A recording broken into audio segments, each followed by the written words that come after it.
Hello, America. I'm Mark Levin. This is Life, Liberty, and Levin. We have a great guest, Gordon Chang. How are you, my friend? Fine, and thank you so much, Mark. It's great to see you. Gordon Chang, expert on China, North Korea, really Asia, generally. You graduated from Cornell University in American History. Then you graduated from Cornell Law School in 1976. I couldn't escape. You couldn't escape. I'm sure you were surrounded by all kinds of cool liberals. But anyway, you're fairly ubiquitous on radio and TV, too, as an expert on North Korea and China, and frankly, America, in terms of our dealings with these countries. And obviously, this has been teed up because the president, at least is supposedly, on June 12th, to be meeting with the dictator of North Korea, Kim Jong-un. And yet, this week, there's been all kinds of ups and downs and so forth, and I want to get into that, but I want the folks to understand also something here. I have here a document that goes back to 1985, and all the discussions, negotiations, side deals, actual deals, big-time deals between the United States and North Korea, the United States, North Korea, and China, the United States and 5 other countries in North Korea, the United States, South Korea, Japan, and North Korea, all aimed at preventing North Korea from getting nukes. We've given them enormous amounts of money, enormous amounts of resources, and they have nukes. What happened?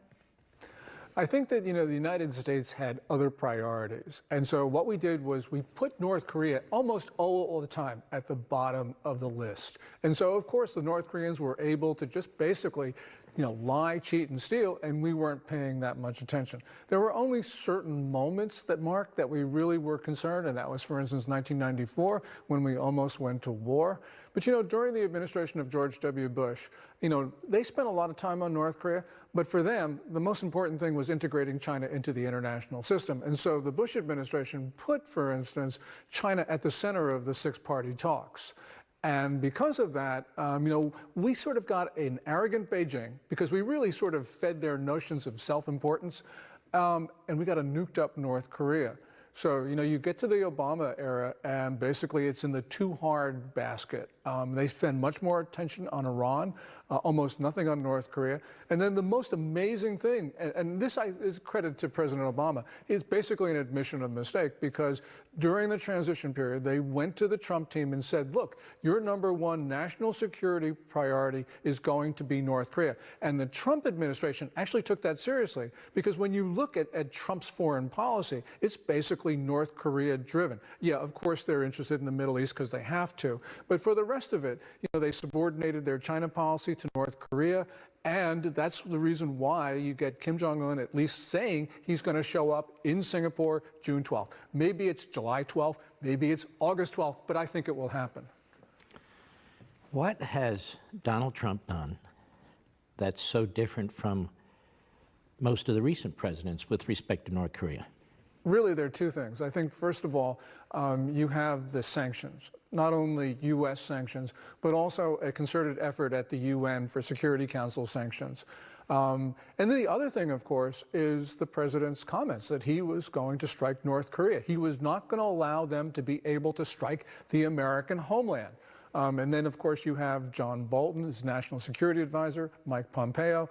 This has actually unnerved the North Koreans and also the South Koreans and the Chinese, because there's a guy named Andrei Lonkov, who some consider to be the world's #1 expert on North Korea. He wrote a piece recently. He said, look, the policies of these 3 countries changed dramatically toward the end of last year. And the only reason why that happened was because they were afraid of war. He doesn't say the next line, which is they're afraid of war because of President Trump, but that's the reason why. And because of that, you had a bigger pathway to peace. And essentially, we had, at least for a moment, peace looked like it was going to break out in North Asia. Well, that's because they were concerned about what the U.S. was going to do. That for the first time in a very long time, Mark, the United States was going to protect the American homeland, whatever it took.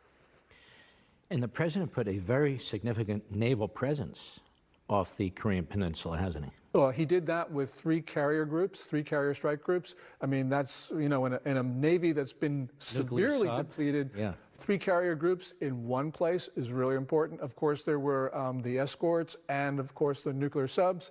Then, of course, you also had the B-52s, the B-1s, the F-22s. And so this has really been a deployment of military resources at certain times that I think the North Koreans looked at that, and especially the Chinese, they looked at that and said, you know, we really got to take the United States seriously.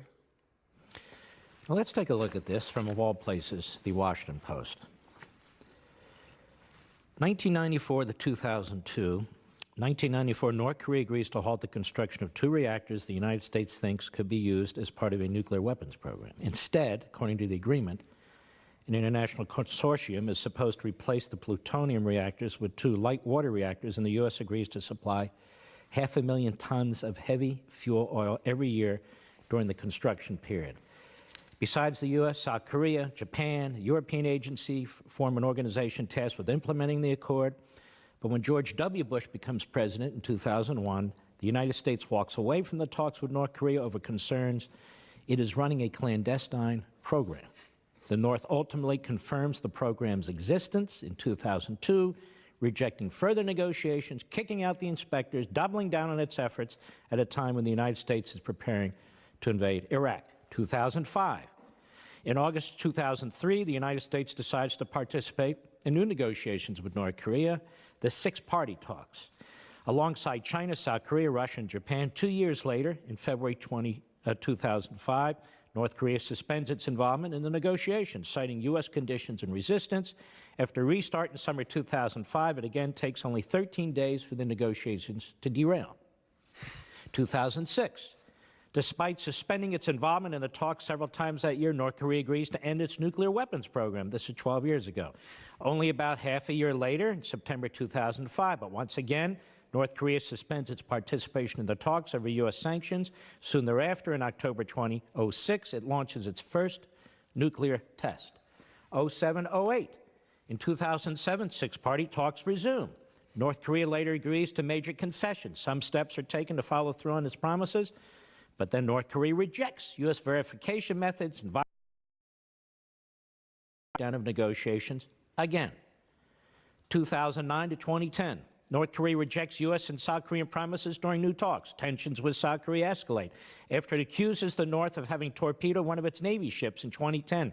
Dozens of South Koreans die in the attack. 2012, weeks after Kim reaches a deal with the United States to suspend its nuclear weapons program, North Korea launches a long-range rocket, causing the agreement to fall apart. The following year, North Korea also canceled scheduled family reunifications ahead of South Korean and U.S. joint military drills. 2015, North Korea rejects any future talks on suspending its nuclear weapons program. After almost being drawn into an open military conflict, North Korea and South Korea engage in talks that quickly fall apart. And then in 2016, in July, North Korea signals its willingness to negotiate, but subsequently launches a number of missile tests. Tensions further escalate, as we know, in 2017, and now he's messing around again. That is, Kim Jong-un is messing around now as we lead up to this so-called deadline of June 12th, I think it is, talking about, well, now I'm concerned about the military exercises, and we don't like John Bolton, and this sort of thing. What do you make of all this? Well, I think that this has a similarity to it. There is a Kim family playbook. They use it all the time. Kim Jong-un learned it from his father. His father learned it from his grandfather. Right now, though, the sanctions are really starting to hurt Kim Jong-un. You don't have money, you can't launch missiles, you can't detonate nukes, and you can't engage in gift politics, which is basically a Kim ruler giving luxury items, Mercedes and Rolexes, to senior regime elements to buy loyalty. We're starting to see evidence that North Korea is really hurting. So, for instance, you know, that soldier who defected on November 13th across the military demarcation line, you know, CNN had that story, which was really gross, about how the guy had 11-inch parasites in his tummy. Well, that's because they have human excrement as fertilizer. We've known that for a long time. What was really significant, though, was the soldier had uncooked kernels of corn in his digestive tract. which meant that he was scrounging for food. The reason why this is important, Mark, is because those soldiers who are assigned to the Joint Security Area in the demilitarized zone, that is like one of the most sensitive posts. This guy had to be well connected, probably a family in Pyongyang. And so the regime had every reason in the world to keep this guy well fed. They couldn't do it. You know, we're starting to see also that rations in North Korea, even for elite officials, are starting to be reduced. There's a whole sorts of things. The Chinese are saying that office number 39, which is the Kim family slush fund, is running low of cash. You know, the list goes on and on. And that's because the administration has tightened sanctions and has really done a pretty good job of this. There's more that they can do. But what they've been trying to do is get the Kims to the bargaining table. Now, they've been sort of successful in doing that, and we'll have to see. That's what I think is different, and that is that this president actually has put North Korea at the top of the list.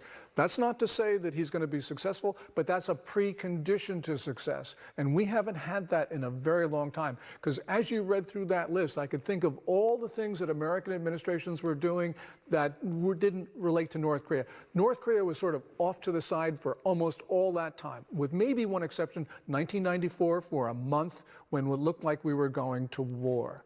But apart from that, you know, North Korea is, this is, you know, this destitute little country. It can't do things like... Can we collapse North Korea economically if we tighten it more? Would the Chinese and Russians eventually come to their rescue with economic aid? The Chinese right now are coming to North Korea's rescue. If you look at Chinese sanctions enforcement over the last 2 years, it's improved. You look over the last 2 months, it's markedly deteriorated. And just to give you one example, Kim Jong-un went to Beijing at the end of March. China allows North Korean media to photograph all the gifts that Xi Jinping, the Chinese ruler, gave to Kim. $394,000 worth of porcelain, jewelry, silk. That, by the way, Mark, is a UN Security Council violation. And what Xi Jinping was doing was he was saying, look, I'm violating UN sanctions. Better yet, I'm actually going to photograph it so you have evidence that I'm violating UN sanctions. So, you know, Trump has sort of let that go. And if indeed we come to a good deal with the North Koreans that they honor, we can sort of let that go and not worry about what the Chinese have done. If things fall apart, like they could very well, then we've got to go after the Chinese. The answer to your question, and sorry for taking such a long time, but the answer to your question is yes, we can collapse North Korea. They got an economy, $28.5 billion in 2016, the last year for which we have numbers. We can actually basically close off all commerce to North Korea. And even more important, we can go after the Chinese. I want to get to that in a minute. My question on North Korea is this. We removed about 100 nuclear warheads from South Korea. The deal was, under George H.W. Bush, now we've denuclearized the peninsula as just goodwill to show, and now you don't need nukes. So now the only country that would nukes is North Korea, and South Korea is none. Shouldn't we make an effort, if necessary, to reintroduce the nuclear warheads that we removed into South Korea if necessary? That very well may be necessary sometime down the road. I don't think that we have to do it now. We have 28,500 service personnel on the peninsula.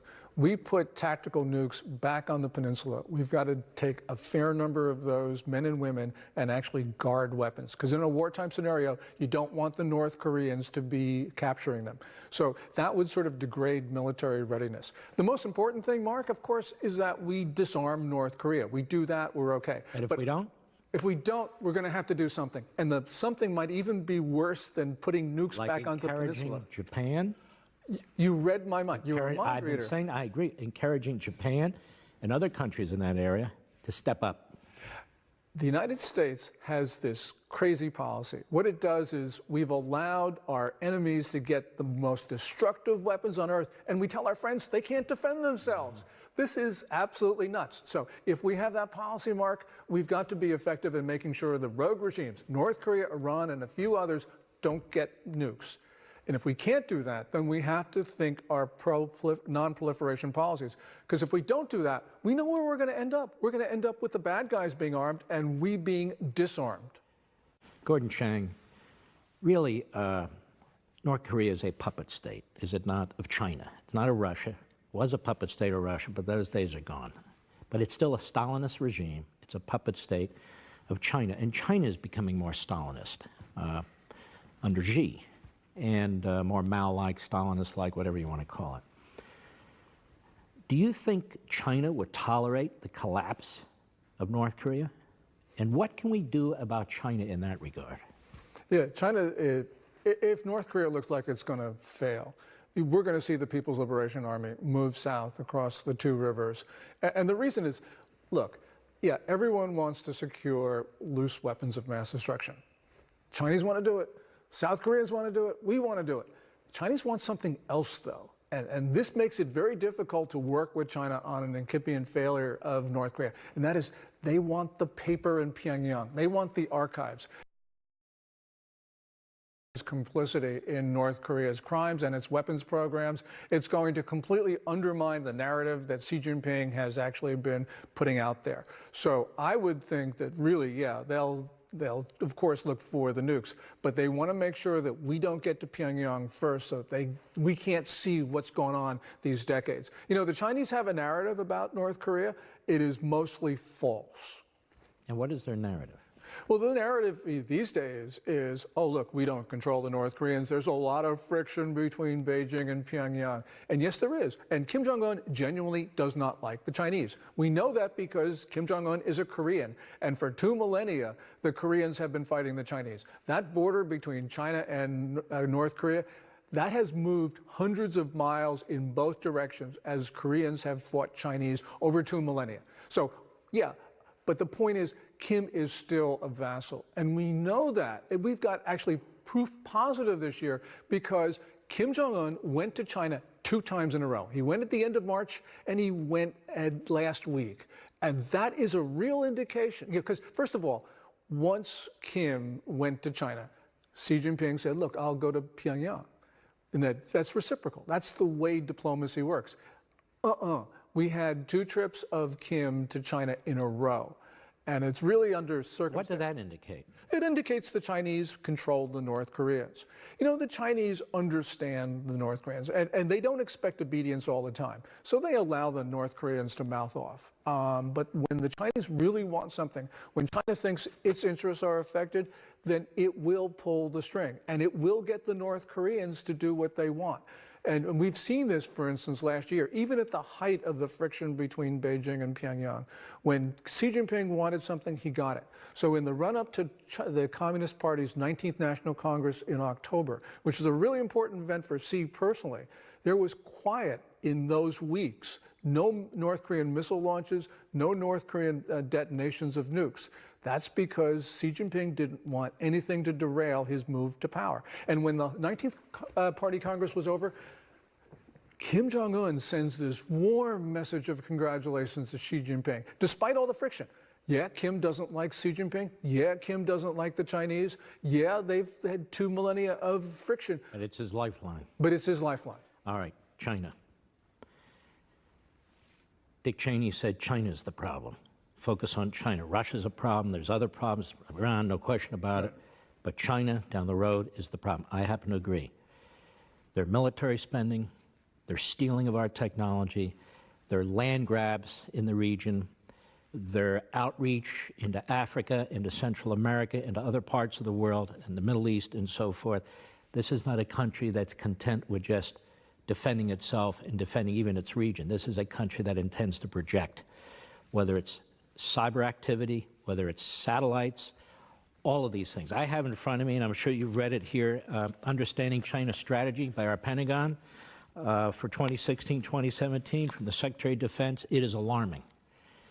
It is alarming what the Chinese are up to, and I do not think that the media in this country have given this the proper kind of focus that it deserves. What's your take on this? You know, absolutely. You know, under Xi Jinping, you have China returning from authoritarian. It started out under Mao Zedong as a totalitarian state. Sort of moved to sort of soft authoritarianism under Deng Xiaoping and his 2 successors. Under Xi Jinping, we see China going back to a totalitarian state, where there is less room for political discourse than there was in the 1980s, for instance, where you have all the elements of surveillance and control, which really looks like Orwellian. And all the things you talked about, plus more. China is a threat to the American homeland, and actually, I think is an existential threat. But there's something even worse than this. We have a international system of competing sovereign states. And this goes back to the Treaty of Westphalia in 1648. Wang Yi, the Chinese foreign minister, in September in Study Times, which is an authoritative Chinese publication, it's of the Central Party School, wrote an article that Xi Jinping, in his thoughts on diplomacy, and a thought and the Communist Party lingo is an important ideological body of work, that Xi Jinping's thoughts on diplomacy replace and transcend 300 years of Western international relations theory. You take 2018, you subtract 300, you get almost to 1648. And what the Chinese are saying, and Xi Jinping has been talking like a Chinese emperor about, in the system where China is the only sovereign. So when Wang Yi, the foreign minister, says that Xi Jinping is replacing the Treaty of Westphalia, he is telling us that there's only one sovereign state in the world, and that's China. And there's only one legitimate ruler, and that's Xi Jinping, which means he looks at us and says, oh yeah, you Americans are powerful, but I am the ruler under heaven, all under heaven, which is the phrase in China, Tianxia, that's mine. And he's acting like that. And when you look through the behavior of Xi Jinping, it's like he can do whatever he wants. And it's up to the United States, really the only power in the world that can actually stop the Chinese from really just breathtakingly broad ambitions. And in really the last half decade, he's made massive moves. Half decade. The South China Sea with the fake islands that he's built, he's militarized those.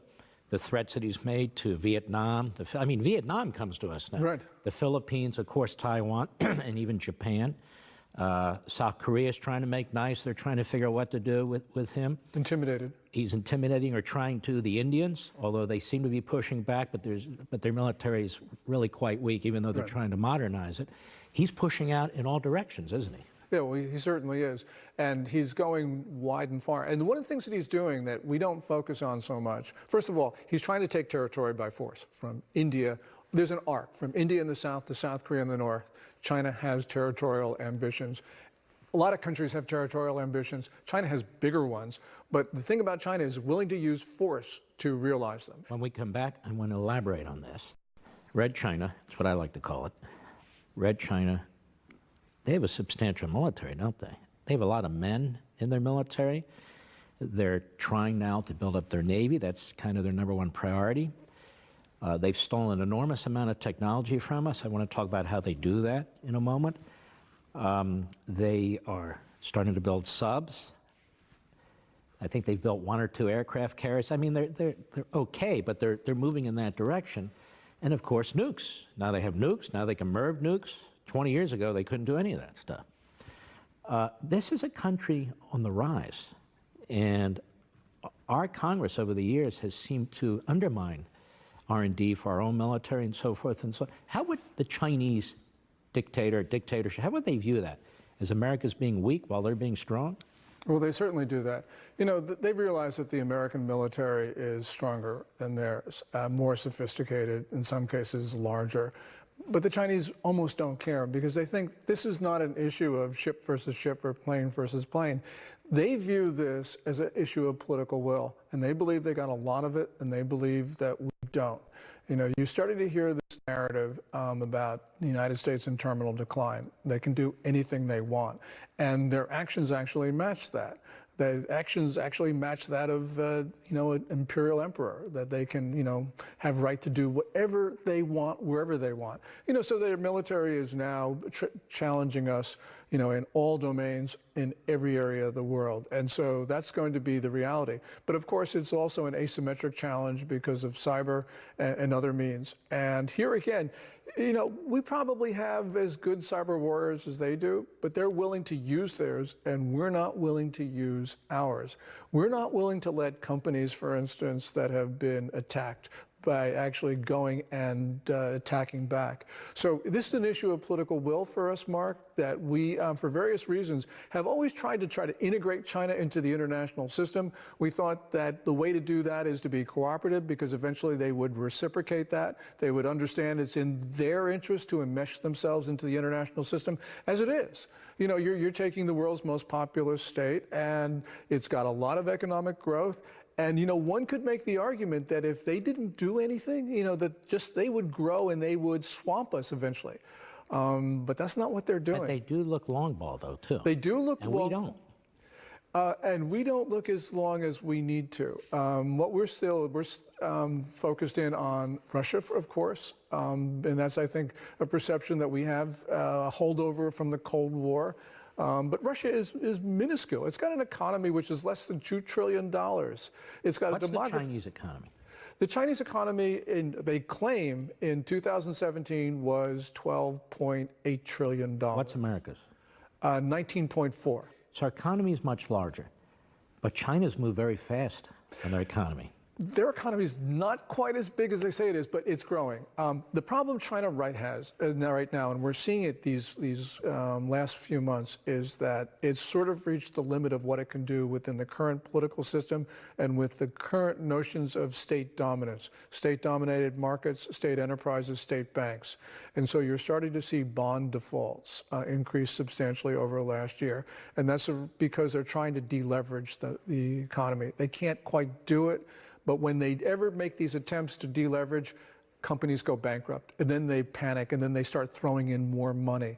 But this is something, you know, we had a 2008 downturn. We took our medicine, maybe not as much medicine as we should have, but we took medicine. The Chinese decided not to take medicine. They flooded their economy with cash.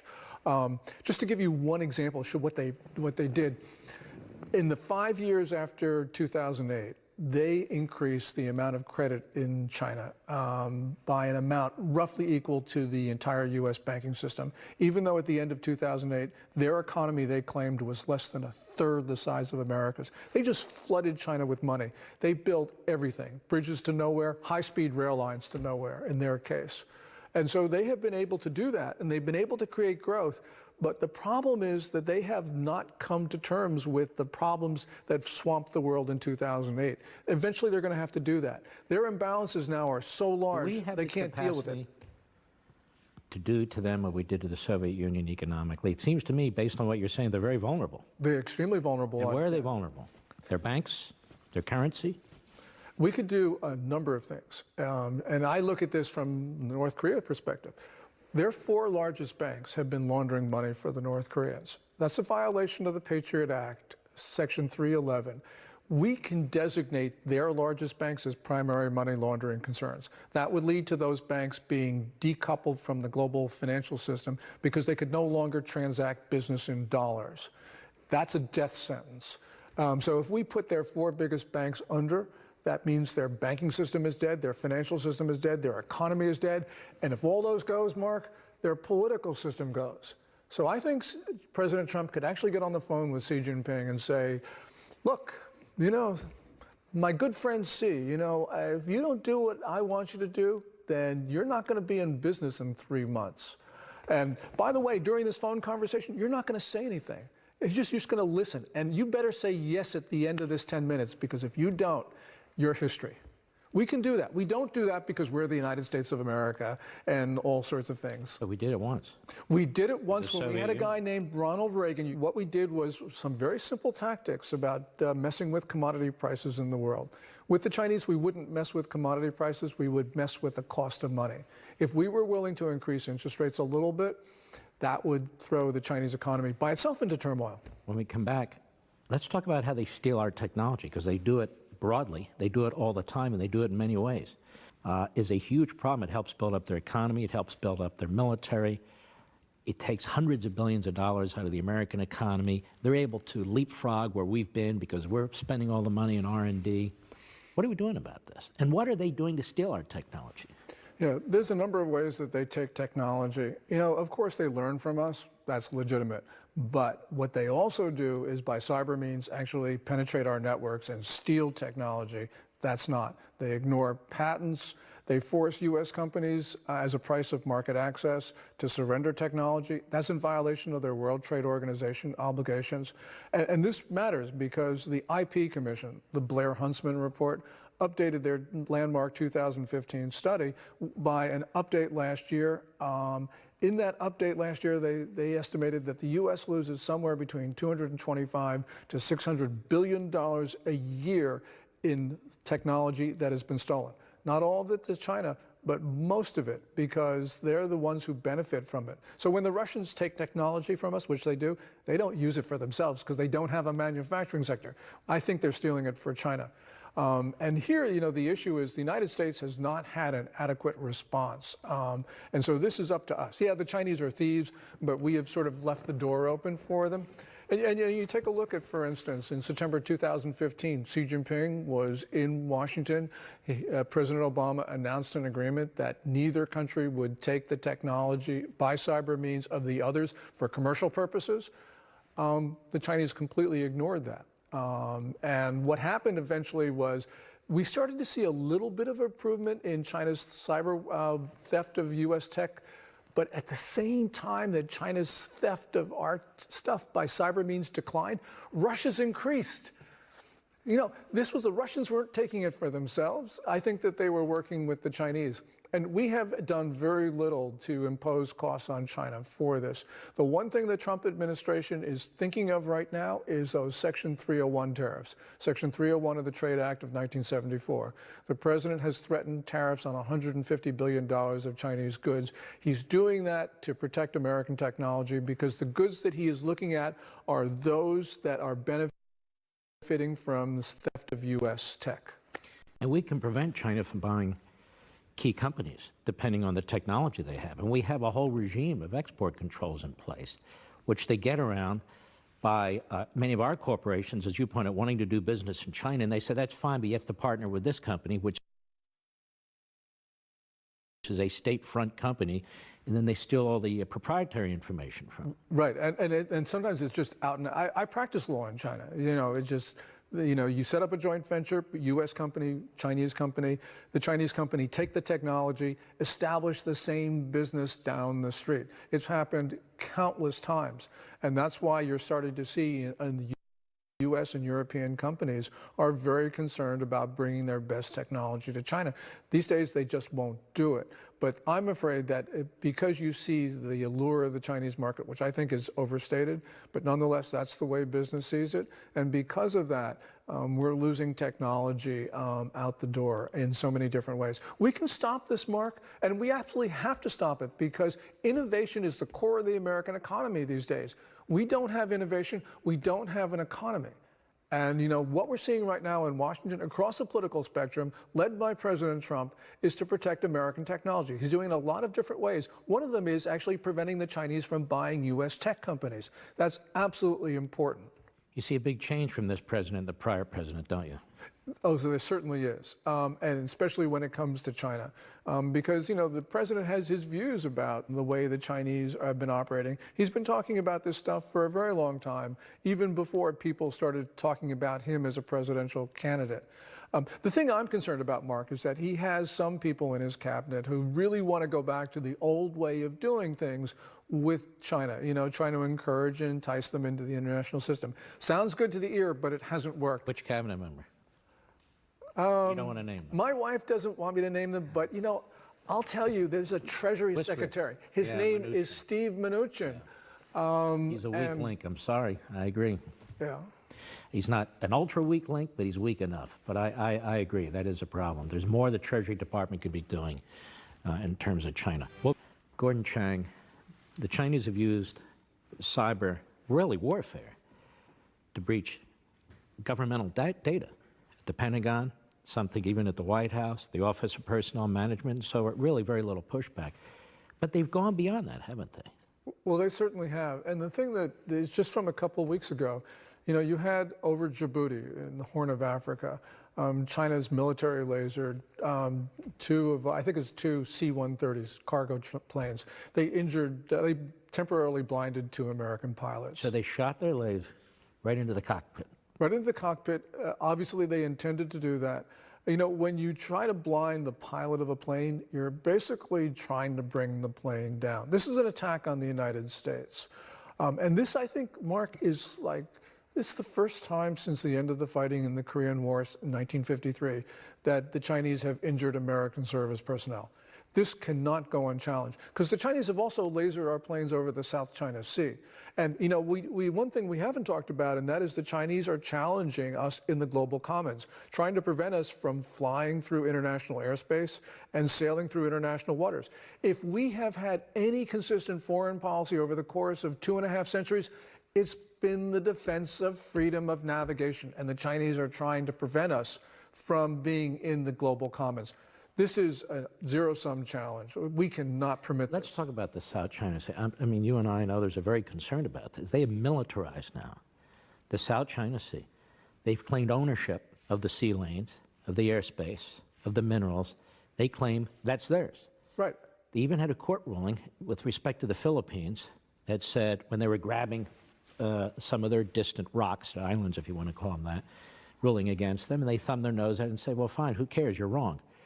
This is a big deal, as you point out, over $5 trillion in economic activity through there. But not only that, our fleets need to travel through there. Yeah, and China's become lawless. You know, I talked about Xi Jinping thinking he's the Tianxia emperor of the world. This is really what the Chinese have been doing. In December 2016, they took a U.S. Navy drone in sight of one of our ships, the USNS Bowditch, out of international water. It was so far from China that it was even outside their ludicrous 9-dash line claim. And they just took it. And they told us they were taking it. And we didn't do anything about that. You know, basically, the Chinese have been villains, but as I mentioned, we're permitting them to be villains. So, of course, they're doing all this stuff, and we've got to stop them. And this is the problem, because now they don't believe us. And we now have a president who actually believes what he's saying. So there's going to be a problem. And when they think that Trump says something, they're not going to believe it. And when Trump actually pushes back, that's when we can have an issue. This is a dangerous period. When we come back, I'm going to ask Gordon Chang, okay, North Korea, China, how does he see this working out over the next 20 or 30 years? North Korea, China, United States, our relations, where do you see us in 30 years? Well, I see this as another American century because we got a vibrant and strong economy, and we Americans don't realize how strong a nation we are. I see China is really in trouble. They got a demography problem, they've got an economy problem, and they got a political problem. So, you know, in 30 years, China could very well be what it was 50, 60 years ago. With regard to North Korea, we could see a unified Korean peninsula, and it would be a friend of the U.S. By the North or the South? I would say, and I'm going to be an optimist, unified by the South, but, you know, we now have a South Korean president who's very pro-North Korean, and that's giving an opportunity for Kim Jong-un to do what is inconceivable to Americans, and that is take over a vibrant democracy. But Kim being Kim, he's going to piss off people in South Korea like he's doing right now with his tactics. And so I'm going to be a little bit of an optimist and say it's going to be South Korea, and it's going to be South Korea allied with the U.S., allied with Japan, a very strong group of nations. I think you're right, as long as we have the right presidents after Trump, as long as we don't tank our own economy, as long as we build up the United States military and don't move backwards as we did during the Obama era. I think you're exactly right. But I think a lot of it depends on America's future, on what we do. Do you agree? Absolutely. Future is in our hands, Mark. We can sort of screw it up, but we won't do it because, you know, as we say, we've got a view of society and life that is absolutely the right one. Well, it's been a pleasure. I want you to keep up the great work out there, Gordon. You're a national treasure. Ladies and gentlemen, join us next time on Life, Liberty, and Levin.